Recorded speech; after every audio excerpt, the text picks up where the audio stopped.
Une personne sur 5 dans notre entourage présente des traits narcissiques pathologiques. Pas 1 sur 100. 1 sur 5. Et le pire, c'est que ce n'est pas toujours celui qui parle le plus fort. Parfois, c'est celui qui te félicite, qui t'admire, qui te sourit. Mais au fond, ce sourire masque un combat silencieux. Contre ta lumière. Tu penses que tu l'as blessé. Tu cherches ce que tu as mal fait. Mais en réalité, tu as juste brillé un peu trop fort. Et tu ne le sais pas encore, mais c'est exactement à ce moment-là qu'il commence à vouloir t'éteindre. Tu vas comprendre pourquoi ton succès dérange. Pourquoi tu te sens de plus en plus seul. Pourquoi des gens que tu croyais proches deviennent froids, moqueurs, instables. Et surtout, comment te libérer de cette emprise sans perdre ta lumière. Si ce que je vais dire te parle, même un peu, fais-moi un signe. Like la vidéo, partage, écris merci en commentaire, ou abonne-toi. Ça change tout pour la suite. Carl Jung disait, ce que vous ne rendez pas conscient vous revient sous forme de destin. Il parlait là de l'ombre, cette partie de nous que nous refusons de voir. Mais ce que Jung n'a pas dit, c'est que parfois, c'est la lumière des autres qui vient éclairer l'ombre des narcissiques. Et ça, il ne le supporte pas.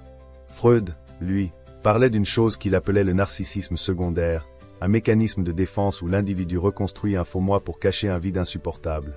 Et selon les recherches les plus récentes en psychologie comportementale, une personne sur 20 présente des traits narcissiques cliniques. Le chiffre grimpe à 1 sur 6 en environnement compétitif, comme les réseaux sociaux ou le monde professionnel. Ce qui est troublant, c'est qu'un narcissique ne vous en veut pas parce que vous lui avez fait du mal. Il vous en veut parce que vous osez être ce qu'il n'ose pas être. Votre talent, votre charisme, même votre calme peuvent déclencher chez lui une rage froide. C'est ce que la neurologue Ramani Durvasula appelle la blessure narcissique d'exposition. Vous ne les avez pas attaqués. Vous avez simplement existé avec puissance. Et ça, c'est insupportable pour un ego fragile. Prenons un exemple simple. Des études menées par l'Université de Buffalo ont démontré que lorsqu'un individu narcissique est confronté à une personne perçue comme plus compétente, son niveau de cortisol ou l'hormone du stress augmente de manière significative. Pas juste un peu. De 26% en moyenne. Ce n'est pas de la jalousie ordinaire. C'est une alerte biologique. Vous êtes un danger pour leur fiction intérieure. Steve Jobs, Elon Musk ou encore Frida Kahlo ont tous témoigné, dans leurs biographies respectives, avoir attiré la haine froide de collègues ou de proches lorsqu'ils ont commencé à briller trop fort. Pas parce qu'ils ont écrasé, mais parce qu'ils ont reflété, malgré eux, ce que l'autre voulait cacher. Et c'est là que tout commence. Car au départ, vous ne voyez rien. Vous pensez même que cette personne vous admire. Elle vous complimente, vous encourage, mais au fond, elle vous analyse. Elle cherche la faille. Car vous avez allumé quelque chose en elle qu'elle n'est pas prête à affronter. Vous avez déjà ressenti ça? Ce moment où votre joie, vos idées ou même votre simple présence semble gêner quelqu'un sans raison apparente. Vous sortez d'un dîner, d'une réunion, d'un échange, et vous ressentez comme un malaise. Un regard de côté. Une phrase glissée avec un sourire froid. Et vous vous demandez, est-ce moi qui exagère? Non. C'est réel. Les neurosciences nous le confirment. Notre cerveau est câblé pour détecter l'hostilité non verbale avant même que nous en ayons conscience. Ce frisson intérieur que vous ressentez, ce n'est pas de la paranoïa. C'est votre système limbique qui vous prévient. Il y a ici une tension qui ne dit pas son nom. Et cette tension vient d'un déséquilibre énergétique. Vous êtes en train de briller, et l'autre ne sait pas quoi faire de son ombre. Marc Aurèle écrivait dans ses pensées pour moi-même, la meilleure manière de se défendre, c'est de ne pas leur ressembler. Mais encore faut-il savoir que l'on est attaqué. Le narcissique blessé ne vous attaquera pas frontalement. Il préférera l'ambiguïté, le doute, le sous-entendu. Il va saboter votre confiance sans que vous sachiez d'où vient la fissure. Parce qu'il sait que s'il vous attaque directement, il révèle sa faiblesse. Il veut que ce soit vous qui vacillez, en silence. Et pendant ce temps, vous vous posez 1000 questions. Vous vous demandez pourquoi cette personne, pourtant proche, semble de plus en plus distante, voire critique. Pourquoi vos réussites deviennent gênantes. Pourquoi vos idées, autrefois saluées, sont maintenant ignorées. Et là, vous commencez à douter de vous. À ralentir. À vous faire plus petit. Sans comprendre que vous êtes en train de rétrécir pour rassurer un ego fragile. Mais il y a d'autres chemins. Vous pouvez reconnaître ce mécanisme. Lui donner un nom. C'est le début de la puissance. Jung disait encore, celui qui regarde à l'extérieur rêve, celui qui regarde à l'intérieur s'éveille. Et dans cette situation, il faut faire les deux. Regarder l'autre pour comprendre la projection. Et se regarder soi pour choisir la réponse. Alors maintenant que vous avez vu le début du jeu, que faire lorsqu'un narcissique commence par vous admirer, avant de chercher à vous éteindre? Comment savoir à quel moment la frontière est franchie? Et surtout, comment se protéger sans sombrer dans la guerre d'ego? C'est ce que nous allons explorer, dans la suite. Carl Jung avait observé que le narcissique ne se nourrit pas de l'amour, mais de l'admiration et plus encore, de l'illusion qu'il en contrôle la source. Quand vous brillez, il ne peut pas vous attaquer directement, alors il choisit de vous approcher. Lentement, subtilement, pas pour vous aimer, mais pour vous posséder.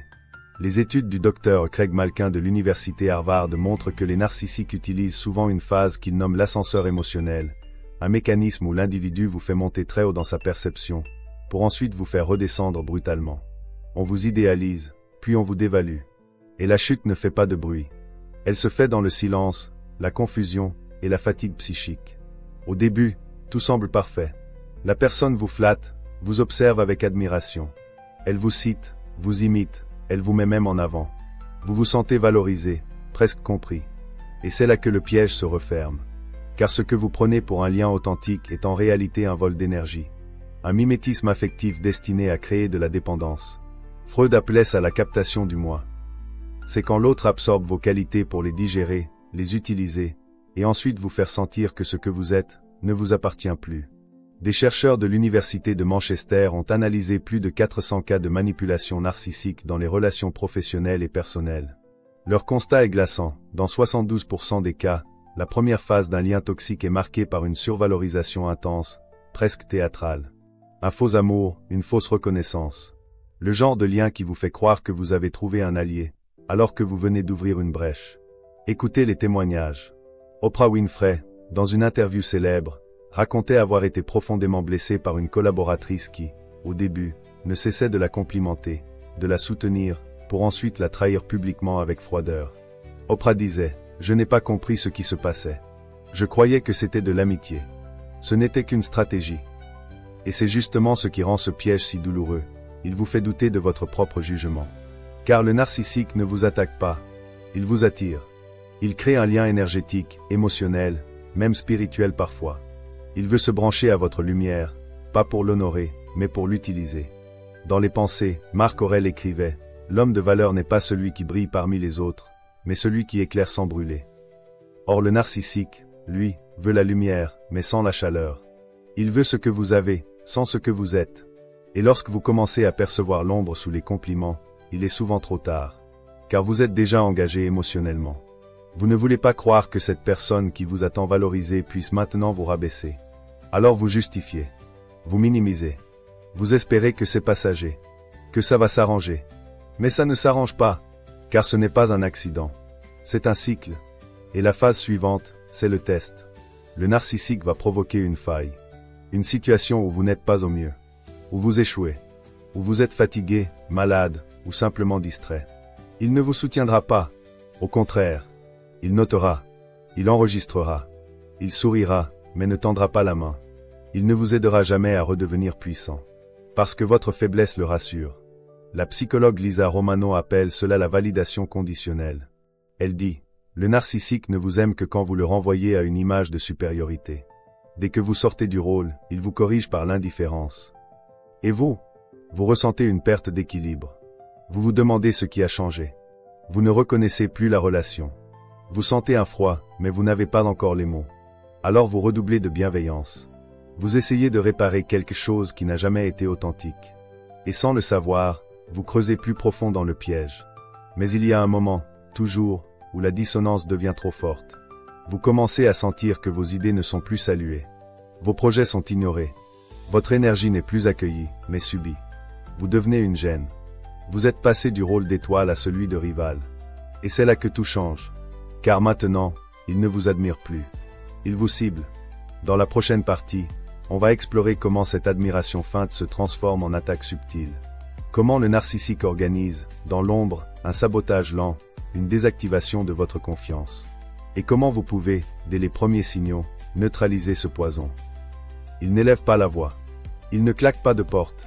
Il ne vous insulte pas. Et c'est justement ce qui rend tout cela si déstabilisant. Le narcissique ne vous attaque pas comme un adversaire, il vous efface, comme une menace. Lentement, méthodiquement, sans laisser de traces. C'est une guerre silencieuse. Et vous êtes seul à en ressentir les secousses. Le psychiatre Théodore Millon, pionnier dans l'étude des personnalités narcissiques, disait que leur cruauté n'est pas explosive, elle est stratégique. Ce qu'ils veulent, ce n'est pas que vous souffriez, c'est que vous doutiez de vous. Et que votre lumière s'éteigne d'elle-même. Parce que ça les soulage.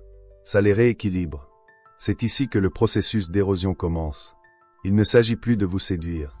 Il s'agit maintenant de vous diminuer, sans jamais se salir les mains. Et les outils sont nombreux. Le premier, la moquerie déguisée.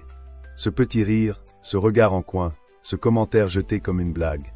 Et qui pourtant reste collé à votre esprit pendant des heures. Freud appelait cela l'humour agressif, un mécanisme de défense passif-agressif destiné à affirmer sa domination en niant l'attaque. Des études menées par l'Université de Montréal ont démontré que les personnes à tendance narcissique utilisent ce type d'humour plus de 40% du temps dans leurs interactions sociales, notamment lorsqu'elles se sentent menacées par les compétences ou le charisme de leur interlocuteur. Puis vient la phase du doute. Vos idées sont intéressantes, mais rarement retenues.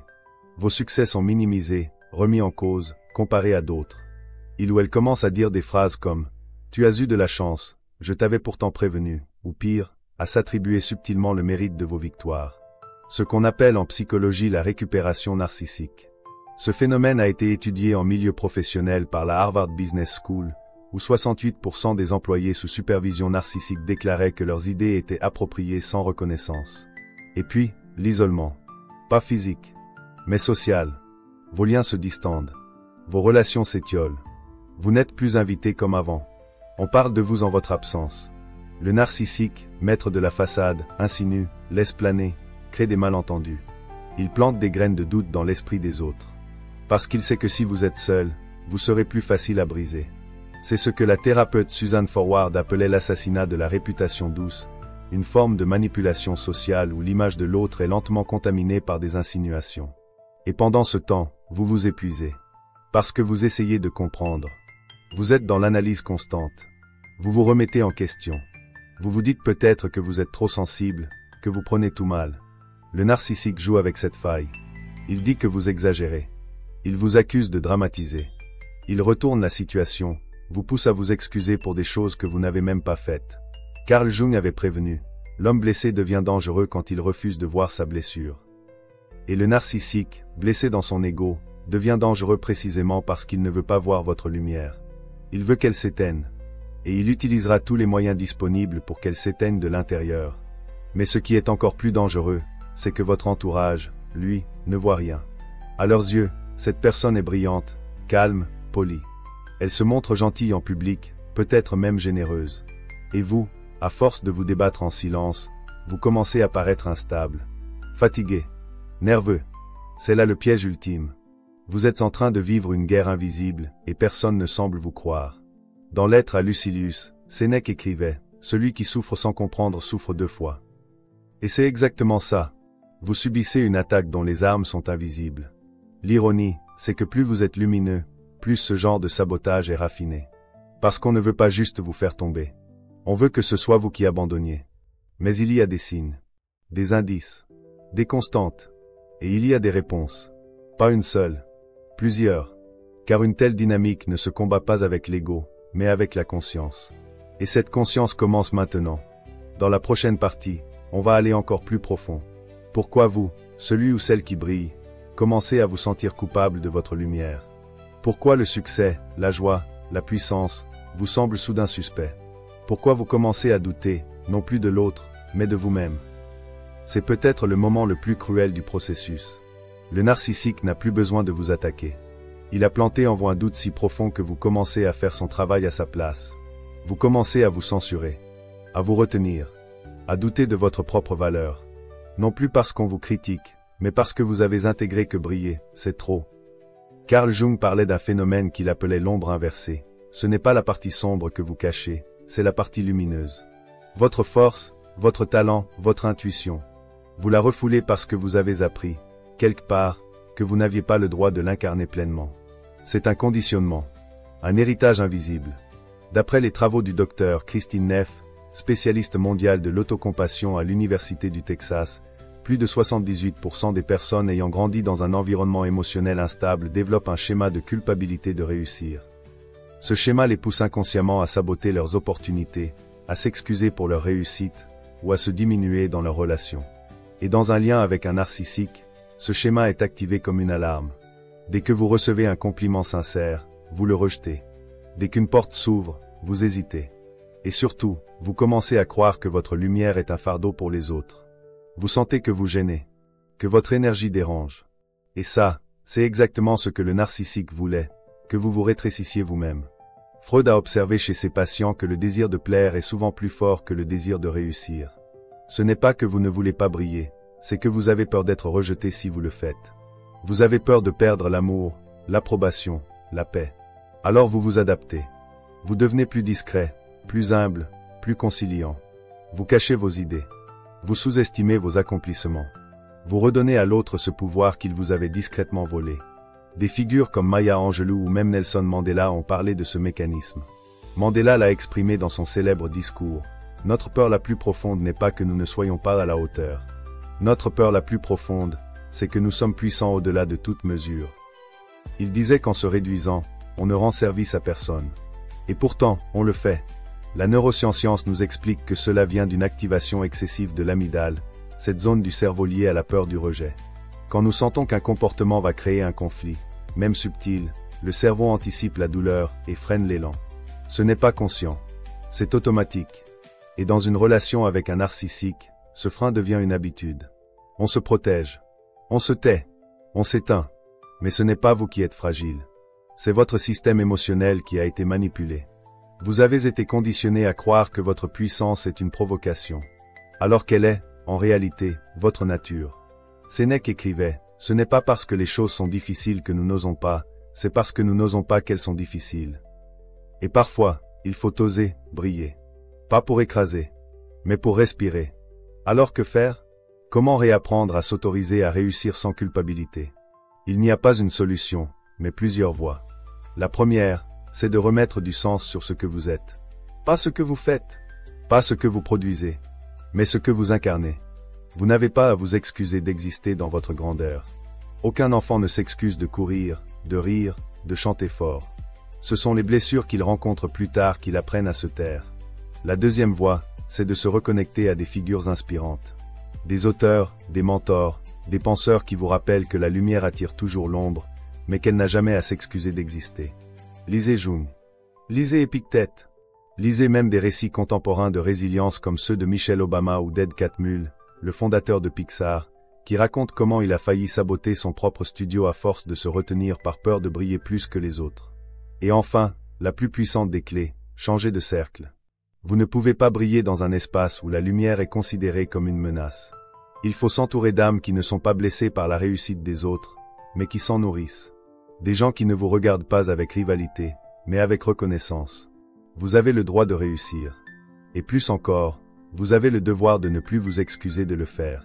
Dans la prochaine partie, on parlera d'action. Comment reprendre le pouvoir sans tomber dans une guerre d'ego? Comment continuer à briller sans nourrir la rage d'un narcissique? Comment se protéger, sans se fermer? Marc Aurèle écrivait, « Le meilleur moyen de se défendre, c'est de ne pas leur ressembler. » Mais quand on est blessé, humilié, sapé par un narcissique, tout en nous réclame justice. On veut se défendre, rétablir la vérité, parfois même rendre la monnaie. Et c'est là que l'ego entre en scène. Le piège se referme. Parce que dès que vous entrez dans le combat sur son terrain, vous avez déjà perdu. Le narcissique ne cherche pas une vraie confrontation. Il cherche une réaction, une émotion, un dérapage. Il veut que vous descendiez à son niveau, là où tout est jeu de pouvoir, perception, illusion. Selon le docteur Georges Simon, expert en manipulation, le narcissique se nourrit moins de domination que de déséquilibre émotionnel chez l'autre. Il veut voir que vous êtes affecté. Il veut vous faire dévier de votre axe. Et si vous réagissez avec colère, avec désir de vous venger, vous devenez ce qu'il prétendait que vous étiez, instable, excessif, dangereux. Il n'a plus besoin de vous saboter. Vous vous êtes discrédité vous-même. Alors comment reprendre le pouvoir, sans tomber dans la guerre d'ego? La réponse commence par un changement de posture. Pas une riposte, une élévation. Carl Jung affirmait que la confrontation avec l'ombre ne doit pas se faire dans la lutte, mais dans l'intégration. Autrement dit, ce n'est pas en attaquant le narcissique que vous vous libérez. C'est en ne lui laissant plus de prise. Les neurosciences nous confirment que la meilleure manière de neutraliser un esprit manipulateur, c'est de ne pas lui offrir ce qu'il attend, votre émotion. Une étude publiée dans le Journal of Social Psychology a révélé que les personnes qui pratiquent régulièrement des exercices de centrage mental, comme la méditation ou la pleine conscience, en réduisent de 43% leur réactivité émotionnelle face aux personnalités toxiques. C'est ce que faisaient les stoïciens, bien avant que la psychologie moderne ne le formalise. Épictète enseignait, ce ne sont pas les événements qui nous troublent, mais notre jugement sur ces événements. Quand le narcissique vous provoque, vous isole, vous moque, vous tente, ce n'est pas l'événement qui vous brise. C'est l'interprétation que vous en faites. Et surtout, l'énergie que vous y placez. Vous ne pouvez pas empêcher le feu d'exister. Mais vous pouvez choisir de ne pas l'alimenter. Il faut sortir du cercle fermé de la réaction pour entrer dans celui de la souveraineté. Cela demande 3 choses, conscience, maîtrise et clarté. Conscience de ce qui se joue. Le narcissique ne vous attaque pas personnellement. Il attaque ce qu'il ne peut contrôler en vous. Votre rayonnement, votre indépendance, votre liberté d'être. C'est ça qui le dérange. Ce n'est pas vous, c'est ce que vous lui reflétez. Maîtrise de soi. Et cela ne veut pas dire se taire ou encaisser. Cela veut dire choisir. Choisir quand parler, quand s'éloigner, quand ignorer, quand poser une limite claire sans justification émotionnelle. C'est le non stoïcien. Calme, ferme, irréversible. Et enfin, clarté. Clarté sur vos valeurs. Clarté sur qui vous êtes. Clarté sur ce que vous tolérez ou non. Viktor Frankl, dans Man's Search for Meaning, disait « Entre le stimulus et la réponse, il y a un espace. Dans cet espace se trouve notre pouvoir de choisir notre réponse. Et dans notre réponse se trouve notre liberté. Ce pouvoir-là, personne ne peut vous le voler. Mais encore faut-il le cultiver. Le narcissique perd son pouvoir à l'instant où vous arrêtez de réagir comme il l'attend. Quand vous ne cherchez plus à convaincre, à expliquer, à corriger. Quand vous laissez ces insinuations tomber dans le vide. Quand vous poursuivez votre chemin avec calme, précision et constance. Des figures publiques comme Barack Obama ont souvent été accusées de trop de froideur. En réalité, il s'agissait de stratégie psychologique. Quand vous êtes une cible permanente, votre pouvoir réside dans votre stabilité. Vous n'avez pas à répondre à tout. Vous devez incarner quelque chose que l'autre ne peut pas détruire. Et cela se cultive. Par des pratiques concrètes. Le journaling quotidien, pour poser vos pensées et évacuer les tensions. La respiration profonde, pour réguler votre système nerveux. La visualisation, pour ancrer votre posture intérieure. Ce sont des armes invisibles, mais puissantes. Enfin, une vérité essentielle, vous n'avez pas à vous battre pour garder votre lumière. Vous avez simplement à vous recentrer dans votre axe. C'est là que le pouvoir se trouve. Pas dans le bruit, pas dans la vengeance. Dans la solidité silencieuse de celui qui sait ce qu'il vaut et qui n'a plus besoin de le prouver. Dans la dernière partie, on ira plus loin. On verra pourquoi votre lumière est en réalité un filtre naturel. Pourquoi elle révèle les masques et comment, au lieu de se battre contre l'ombre, il suffit parfois de continuer à briller pour qu'elle disparaisse. Carl Jung disait, plus une lumière est forte, plus elle projette d'ombre. Ce que vous vivez n'est pas une punition. C'est une révélation. La vérité, c'est que votre lumière agit comme un filtre naturel. Elle ne crée pas les conflits. Elle les met en évidence. Elle révèle ceux qui ne peuvent pas vous aimer sans vous contrôler. Elle expose les fragilités, les blessures, les masques. Et c'est inconfortable, mais salutaire. Vous n'avez pas à combattre l'ombre. Vous n'avez pas à la convaincre, ni à la transformer. Vous avez à continuer à avancer, à créer, à parler, à briller et ce faisant, vous montrer à ceux qui ne peuvent pas vous suivre, qu'ils doivent se regarder en face ou s'éloigner. C'est un tri naturel, et il est inévitable. Les neurosciences ont prouvé que les humains sont attirés par la cohérence. L'incohérence, elle, crée du stress, du rejet, du conflit. Quand vous êtes aligné, entier, vibrant, vous déstabilisez ceux qui vivent dans la fragmentation. Et sans le vouloir, vous leur tendez un miroir. C'est ce miroir que le narcissique déteste. Ce n'est pas vous. C'est ce que votre existence révèle chez lui. C'est pour cela qu'il veut vous faire douter. Il veut que vous cassiez le miroir. Il veut que vous vous détourniez de vous-même. Parce qu'alors, il peut redevenir le centre. Le maître. L'image dominante. Mais si vous restez dans votre axe, sans haine, sans besoin de validation, vous cassez ce cycle. Pas par la force. Par la vérité.